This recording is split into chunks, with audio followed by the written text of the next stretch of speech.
आज मी इथे सँडविच बनवणार आहे। त्याच्यासाठी मी काकडी घेतलेले, टोमॅटो आणि काकडीचे असता साल काढून घ्यायचे। एकदम असे सर्व साल काढून त्याचे स्लाइस बनवायचे, छोटे छोटेच काप करायचे, म्हणजे आतमध्ये सँडविचला लगेच ते शिजले जाते। टोमॅटोज पण सेम तसंच त्या पद्धतीने स्लाइस करून घ्यायच्या।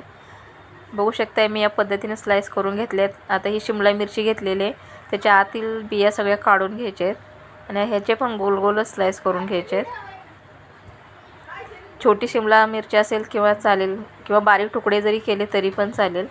या पद्धतीने मी एका ताटामध्ये सर्व मी असं कापून घेतलेलं आहे, म्हणजे आपल्याला त्या ब्रेडवर लावता व्यवस्थित येते। आणि मी 2-3 बटाटे उकडून घेतलेले, त्याच्यामध्ये आता ते पण असेच स्लाइस करून घेतलेत। आणि बटर घेतला, ब्रेड घेतला, त्याच्यामध्ये पिझ्झा सॉस लावलेला आहे। पिझ्झा सॉस लावल्याच्या नंतर त्याच्यावर टोमॅटो हे लावलेलं आहे, काकडी, आणि त्याच्या खाली बटाट्याचं कापून ठेवले। त्याच्यावर चिली फ्लेक्स, चाट मसाला, मीठ मी हे पद्धतीने असं लावून घेतलेलं आहे। त्याच्यामध्ये आपल्या ह्या भाज्या कापलेल्या आहेत ना, ते ठेवून घ्यायचे आहेत। शिमला मिरची, काकडी, बीट असेल तर बीटसुद्धा घालू शकताय, गाजर असेल तर गाजर।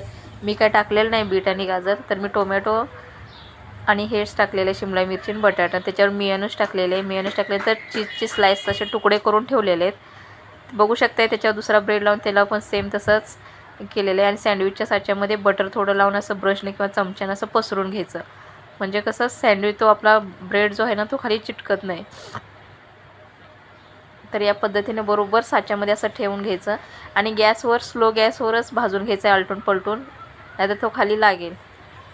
बघू शकता आपला सँडविच तयार झालेला आहे। जर व्हिडिओ आवडला तर लाईक, शेअर, कमेंट करा आणि एक चॅनल